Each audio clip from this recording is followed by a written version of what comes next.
মুখে বলছি এক আর কাজে করছি এক।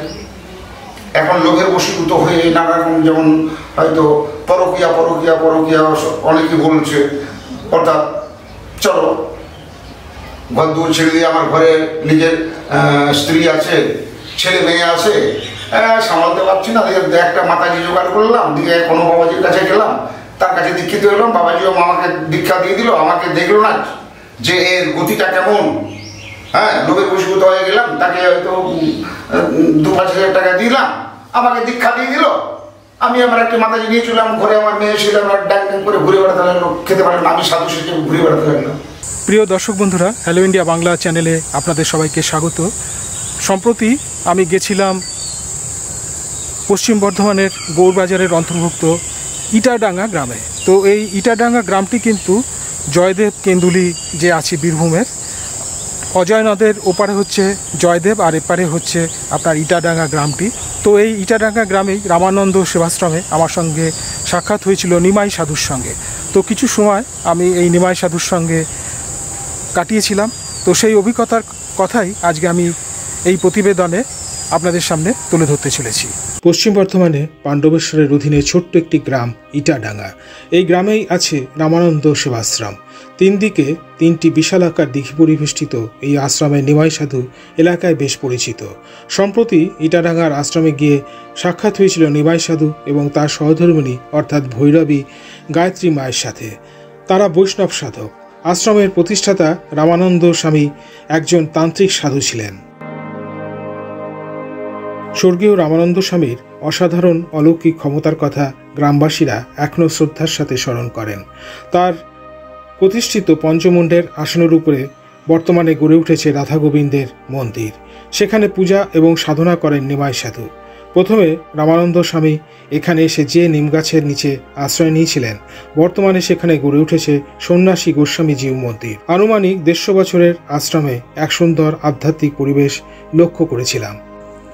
নিমাই সাধুর সাথে চললাম আশ্রমের কাছেই গ্রামের দুর্গা মন্দিরে, কারণ সেখানে আজ জয়দেব থেকে নিয়ে আসা হয়েছে মা চিন্তামণি এবং মা শীতলাকে।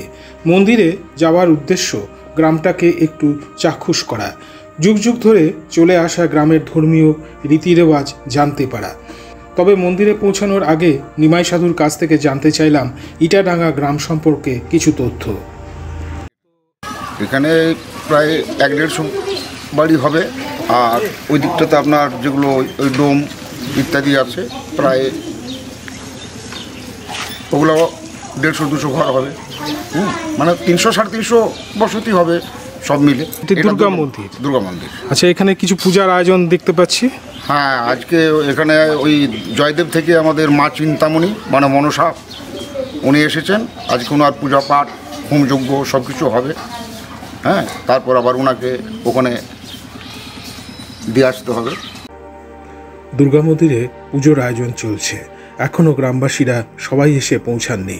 মন্দিরের দাওয়ায় বসে আছেন কয়েকজন প্রবীণ গ্রামবাসী।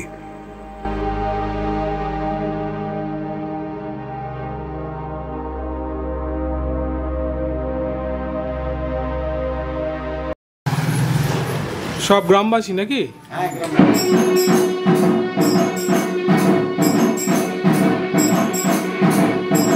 চিন্তামণি মা চিন্তামণির শিলামূর্তি। মা শীতলা, এটা মা শীতলা, একসঙ্গে মা শীতলা আছেন।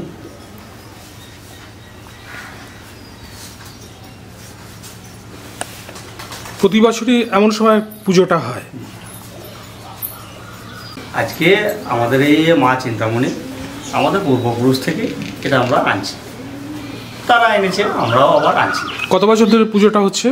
দীর্ঘকালীন। আমি আমার জ্ঞানত আমি দেখে আসছি আমাদের মা চিন্তামণি জয়দেব থেকে সঙ্গে মা শীতলা দুজন একসঙ্গেই তারা আসেন। দুর্গা মন্দিরের অনতি দূরেই রয়েছে নির্মীয়মান মা কালীর মন্দির। এবারে সেটি দেখার পালা।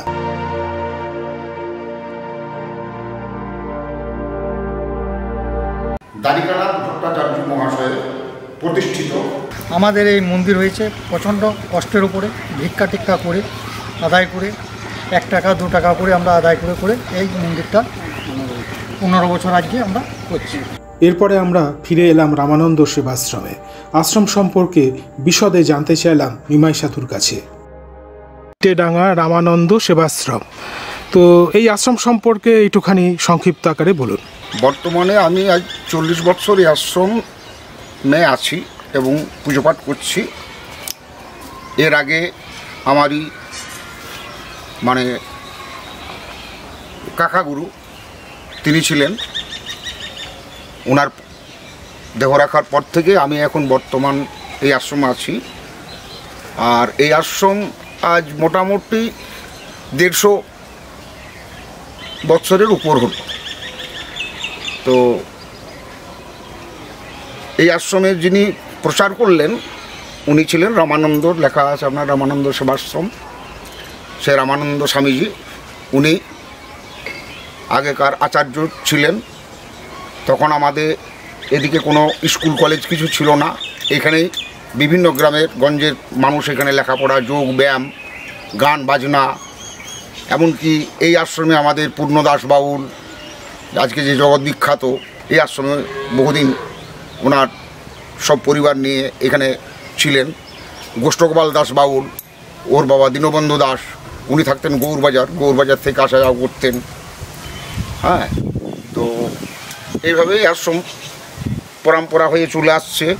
যেমন আমি হয়তো দেহ রাখলে আবার হয়তো কোনো মহান্ত এসে এখানে এই সেবা পুজো চালাবে, এবং এই গ্রামবাসী ভক্তবৃন্দ যারা আছে এনাদের সহযোগিতা, এবং আশ্রমের ওই যৎকিঞ্চিত না থাকার মতোই আর কি, যৎকিঞ্চিত জমি মহারাজ করে গেছিলেন 2-4 বিঘের মতো, সেই সব নিয়ে এবং ওই ভক্তবৃন্দের দানে এই উৎসব মাঘের, আমরা জয়দেব ভেঙে মাঘের 4 তারিখে আমাদের বড় উৎসব যেটা হয়, সাধুগুরু মহান্ত এসে গান বাজনা, হোম যজ্ঞ, সাধু ভান্ডারা, তারপর আপনার আমি এসে আবার এই জন্মাষ্টমী যে কোনো অনুষ্ঠানগুলোই আমি টুকটাক করে চালিয়ে যাই। আর এই গান বাজনার নাম হোম, এই যে হোম কুণ্ড দেখতে পাচ্ছেন, এখানে হোম হয়। হ্যাঁ, বাবার বাৎসরিক যেটা হচ্ছে এই মন্দির প্রতিষ্ঠা দিবস যেটা হয় আপনার, ওটা কার্তিক পুজোর দিনে হয়েছে, সেটা এখনও চলে। অনেক বছর আগে এই স্থানে এসেছিলেন সাধক রামানন্দ স্বামী, তার স্মৃতিচারণ করলেন গ্রামের বাসিন্দা মাধব নায়ক। আপনি কি এই গ্রামেই থাকেন? হ্যাঁ, আমি এই গ্রামে। আচ্ছা, আজকে তো আপনাদের এই ইটাডাঙ্গা রামানন্দ সেবাশ্রমে আমি এসেছি, এই আশ্রম সম্পর্কে একটু 2-4 কথা বলুন। হ্যাঁ, এই আশ্রম তো আমাদের পূর্বপুরুষ থেকেই ধরুন বাবারাও এসেছেন এখানে, অনেক ছাত্রছাত্রী এখানে তখন পড়েছেন। স্কুলে তখন তো পাঠশালা ছিল না, এবং এখানে অনেকে অলৌকিক কারণ আছেন। রামানন্দ বাবা ছিলেন একটা বিরাট তান্ত্রিক, উনি অনেক কিছু দেখাই গেছেন ভক্তদিকে নিয়ে।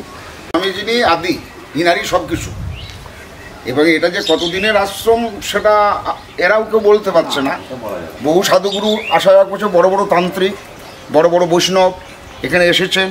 আচ্ছা, আগে আপনার ওই ঘর ছিল, এইখানে ঘর ছিল, আর এই যে এইটা হচ্ছে এই রামানন্দ মহারাজ, মানে ইনি এই আশ্রমটা প্রচার করিলেন, ইনি ছিলেন এখানকার আচার্য।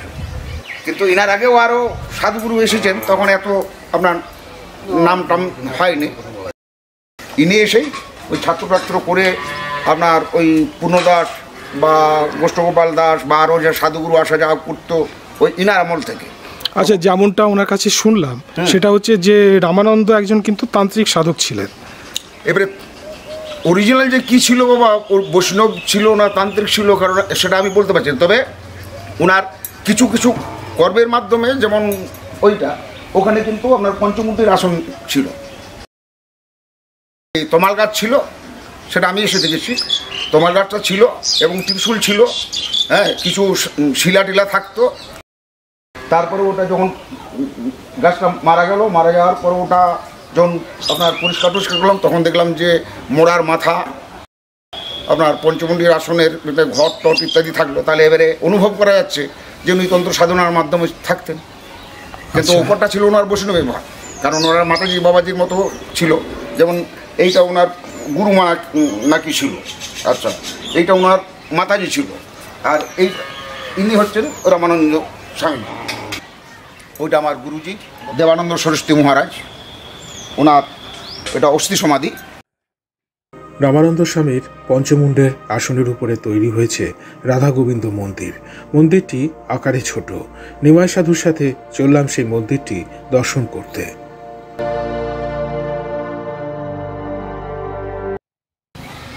এইখানে তোমাল গাছ ছিল এবং এটা দেবীর মতো ছিল, ত্রিশূল টিশূল থাকতো। তারপরে এসে আমি ওই গাছটা যখন মারা গেল, এই জায়গাটাতেই প্রথম আমি এখানে এসে আপনার জন্মাষ্টমী এবং নাম সংকীর্তন প্রথম আরম্ভ করি গ্রামের ছেলেদিকে নিয়ে।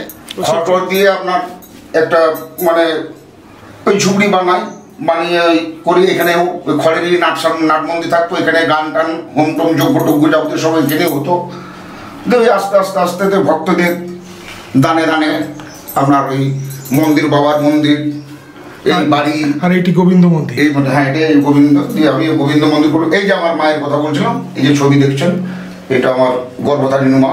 আমার বংশধর মা নিয়ে আমার মাতৃকুলের 11 জন, আর আমার বংশ পরপর এই লালদেশ আমি নিয়ে 19 জন চলছে। এই যে পঞ্চমুণ্ডী আসন, তার ভিতর থেকে যে ওই আপনার নরমুণ্ড এবং যে আরো কিছু হাড়গোড় বার হয়েছিল, সেগুলো কোথায়? সেগুলো আপনার ওই নদীতে বিসর্জন দিয়ে দিয়েছি।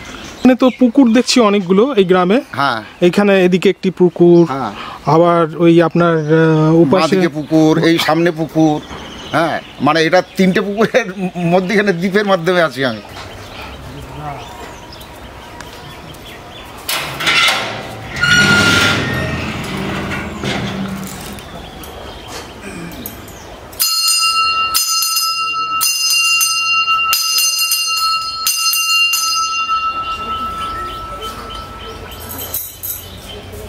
আমার গুরুজি দেবানন্দ সরস্বতী মহারাজ, আচ্ছা উনার গুরুজি স্বামী অদ্বৈতানন্দ সরস্বতী মহারাজ এই যে বসে আছেন। আচ্ছা, উনার সাধন সঙ্গিনী মা বিমলা ভৈরবী। আমাদের অদ্বৈতানন্দ সরস্বতী গুরুদেব ঘণ্টি মহারাজ বলা হয়, আমরা ঘণ্টি মহারাজ বলি। তো ইনি ওই 2টো শালগ্রাম শিলা পুজো করতেন, পুজো করে আবার গিলে দিতেন ঘণ্টি মহারাজ। আর ওনার গুরুদেব যেটা আমাদের আর্য ঋষিকুল বশিষ্ঠ যোগাশ্রম, সেটা হচ্ছে টাটার কাছে। আমার বংশ পরম্পরা, কারণ আমার মা বাবা আমরা সব বংশ পরম্পরা থেকে এই লাইনে এক একজন হয়ে আসছে। সেই সূত্র ধরে আমি আমার 12 বছরে আপনার হইতে হয়। আর তারপরেই বাংলায় 81-তে 1381 সালে আমার সন্ন্যাস হয় প্রথম। বিরজ হোম করে, যেটা আমার এই 10 নামা সরস্বতী নামা যেটা হয়েছে সেটা আমার। এবং আপনি নিয়েছেন সন্ন্যাস, এবং আপনার যে সহধর্মিনী গায়ত্রী মা, উনিও সন্ন্যাস নিয়েছেন। আমিও সাধুর মেয়ে, ওনারও মা বাবা সাধু। ওনারা এই পাশের যে আপনার বেতা আশ্রম বলে, সেই আশ্রমে ওনার বাবা মা মহান্ত ছিলেন। যে বৈষ্ণব ধর্মের সঙ্গে যে তন্ত্রের একটা মিল বা তন্ত্রের সম্বন্ধ, ব্যাপারটা একটু খুলে বলুন তো। ব্যাপার হচ্ছে আপনার তন্ত্রের সাধকই হোক আর বৈষ্ণব সাধকের শৈব সাধকই হোক, প্রাণায়াম এবং কুলকুণ্ডলিনী জাগৃত যতক্ষণ না করছে সকলেই তো, হ্যাঁ পন্থাটা একটা আলাদা আলাদা। আচ্ছা, তন্ত্র সাধক যারা তান্ত্রিক, তারা মাতৃ সাধনার মধ্যে মাতৃ মন্ত্রের মাধ্যমে তাকে জাগৃত করছে। যারা বৈষ্ণব তারা যুগল মন্ত্রের মাধ্যমে যুগল সাধনা করতে করতে সেটাকে আরাধনা করছে, প্রাণায়াম, হ্যাঁ যোগ যা কিছু। যারা শৈব, হ্যাঁ তারা শিবমন্ত্র জাগৃত করতে করতে তাকে যোগের মাধ্যমে জাগৃত করছে। পন্থাটাই এই পার্থক্য। তাছাড়া আপনার ক্রিয়াকলাপ যা কিছু সব এক।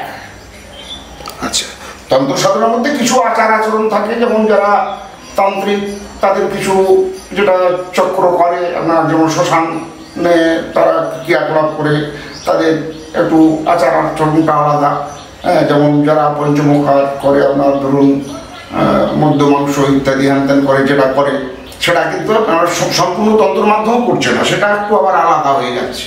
সাধনা বলতে গেলে আমার যতটুকু উপলব্ধি এবং আমি আমার গুরুদেবের কাছে যতটুকু শুনেছি যে বাবা তুমি যে লাইনেই যাও, শাক্তই হও আর বৈষ্ণবী হও আর শৈবই হও আর জ্ঞানপত্যই হও আর সৌরই হও, কিন্তু মূলত তোমাকে সেই যে ইষ্টমন্ত্র তোমাকে আমি যেটা দিলাম, যে মন্ত্র তোমাকে আমি প্রদান করি, সেই মন্ত্রকে জাগৃত করতে গেলে তোমাকে যোগ, আসন, প্রাণায়াম, এই যেগুলো ক্রিয়াকলাপ যতক্ষণ না তুমি করছো ততক্ষণ কোনোটাতেই তো তোমার হওয়ার নয়।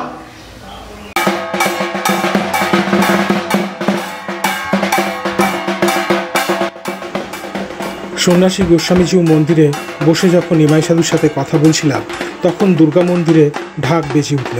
পুরোহিত মঙ্গল ঘট নিয়ে শোভাযাত্রা সহকারে চললেন পুকুরের দিকে জল ভরার জন্য। ঘটে জল ভরা হয়ে গেলে তিনি ফিরতে লাগলেন মন্দিরে। এদিকে দুর্গা মন্দিরে গ্রামবাসীদের ভিড় ক্রমাগত বাড়তে থাকলো। এসব দেখার পরে আমরা পুনরায় ফিরে এলাম আশ্রমে। আশ্রমের ছায়াঘন পরিবেশে বেশ স্বস্তি বোধ করতে লাগলাম।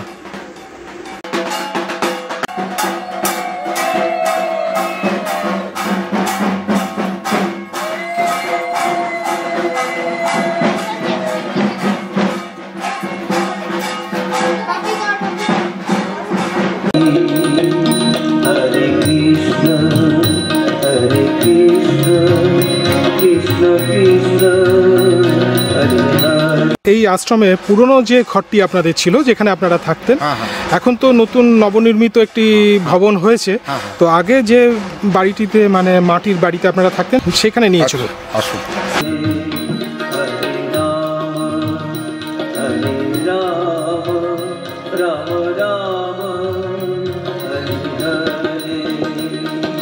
এই যে দেখতে পাচ্ছেন এইটা আমাদের পুরনো আশ্রম গৃহ, এখানে আমরা থাকতাম। এবং এই যে জায়গাটা দেখছেন, এখানে একটা খড়ের বাড়ি ছিল ছোটো মতো, ওইটা ভেঙে দিয়ে ওই ভক্তদের দানে এইটা আপনার হয়েছে, আর এইটা এখনো আছে। তো এটা এখন মানে উপরে টিনের চাল, আটচালা যেটাকে বলে। আচ্ছা, তো আর এখানে সামনে তো ইটের গাঁথনি দেখতে পাচ্ছি, আর ভেতরেও কি ইটের গাঁথনি আছে? মাটি আর ইট দিয়ে। হ্যাঁ, চলুন একবার দেখি আপনাদের। কত বছর হলো এই বাড়িটি? এটা আপনার বাংলা যে 85 সালে যে আপনার বন্যাটা হয়েছিল, হ্যাঁ, সে 85 সালের পরে এইটা, তখন এগুলো আপনার ডুবে গেছিল, কেবল এই জায়গাটা একটু উঁচু ছিল। তারপরে ওই বাড়িঘর সব ভেঙে গেছিলো, যে গ্রামের ওই ভক্তরাই এই বাড়িটা 85 সালের পরে, মানে 86 সালে বাড়ি আপনার ধরতে পারেন, 1386 সালে। আসুন ভেতরে আসুন। এখানে রান্না বান্না হচ্ছে কি কয়লার উনুনে? আচ্ছা, রান্না বান্না আপনাকেই তো করতে হয়। এই হচ্ছে মানে সাধু জীবন। এইখানে আপনি বলছিলেন যে এইখানে আপনাদের গোয়াল ছিল, আগে গরু থাকতো। এগুলো কুলুঙ্গি না? এই আগেকার সব মাটির বাড়িতে তো এইসবই থাকতো, কুলুঙ্গি।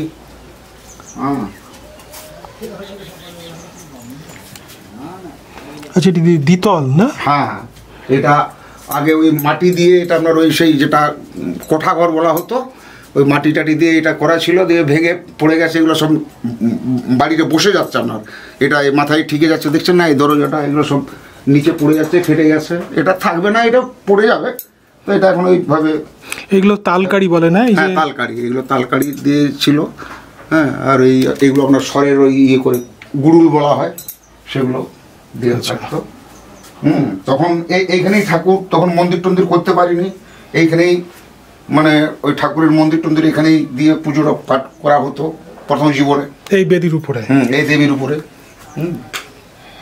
আচ্ছা, আর উপরে কিভাবে উঠতেন? এর উপরে ওই বাঁশের সেই মই, মানে সিঁড়ি যেটা বলা যায়, বাঁশের দিয়ে সেই ইয়ে করে ওইভাবে ওঠা হতো। আচ্ছা, এই যে সিঁড়ি যেটা দেখতে পাচ্ছি, এই সিঁড়ি দিয়েই উপরে, তখন উপরে ওঠা হতো, বা বৈষ্ণব সাধক বলতে পারি না। ওটা ভক্তি এবং শক্তি আপনার দুটোই ধরুন, কারণ প্রথম জীবনটাতে তো আমার ওইভাবে কেটেছে। তো এরপরে যে সরস্বতী নামা, এটা 10 নম্বর সম্প্রদায়ের ভিতরে সরস্বতী নামা, যেমন নিগমানন্দ সরস্বতী মহারাজ ইত্যাদি, এগুলো যেগুলো আছে, হ্যাঁ, শঙ্করাচার্যের মতে আছে এতে। না, বিষয়টা ঠিক বুঝতে পারলাম না, একটু খুলে বলুন। প্রথম জীবনটা কিভাবে কেটেছে? জীবন আপনার ওই বৈষ্ণবী ভাবেতেই আমার দীক্ষা শিক্ষা সব কিছু হয়। হ্যাঁ, তারপরে মোটামুটি আজকে 20 থেকে 25 বছর আগে আবার ধরুন যেটা 10 নম্বর সম্প্রদায়ের আমাদের সরস্বতী নামা, ওই আমার গুরুকুল যেটা বশিষ্ঠ যোগাশ্রম, সেখানে সেই সংস্থার থেকে এসে আবার পুনরায় বিরোজা হোমটোম করার পর ওই সরস্বতী নামা যেটা গুরুদেব আমাকে করেছেন, সন্ন্যাস জীবনটা আবার শুরু হয়েছে এইটাতে। তাহলে আপনাদের এই সাধনটাকে এখন কিভাবে বলবো, কি সাধন বলবো?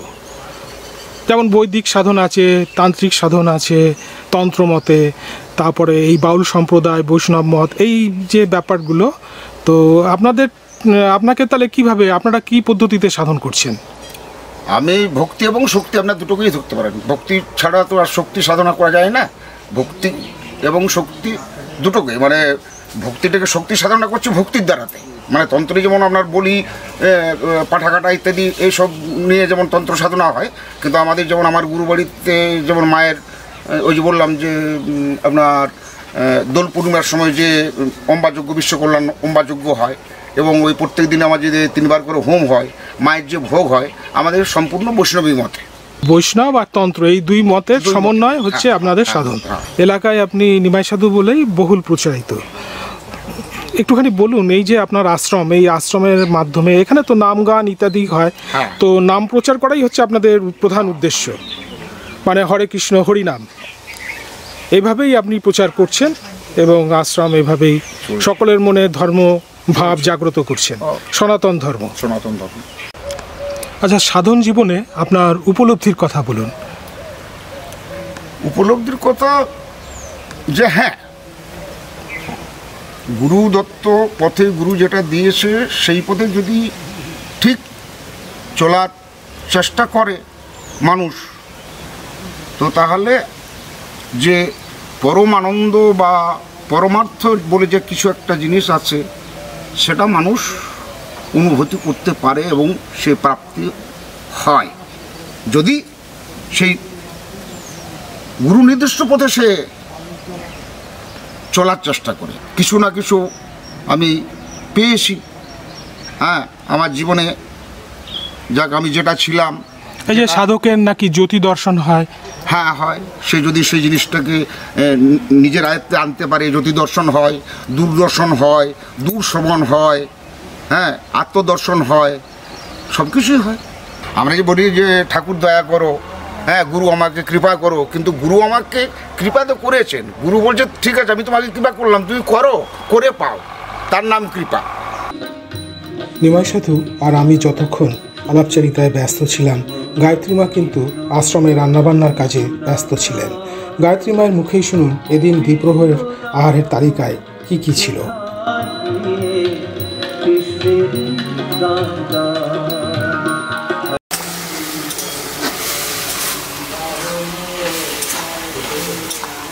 কি কি রান্না করছেন? দেখতে তো পাচ্ছি তো লাউ রান্না হচ্ছে। লাউয়ের তরকারি হবে? লাউ পোস্ত, বেশ। তারপর মুগের ডাল, আচ্ছা, করলা ভাজা আর সোয়াবিন, আলু, পটল দিয়ে একটা তরকারি। আমার অনুরোধে সবশেষে একটি আধ্যাত্মিক গান, যদিও আগের মতন তেমন একটা অভ্যাস করেন না, গেয়ে শোনালেন নিমাই সাধু।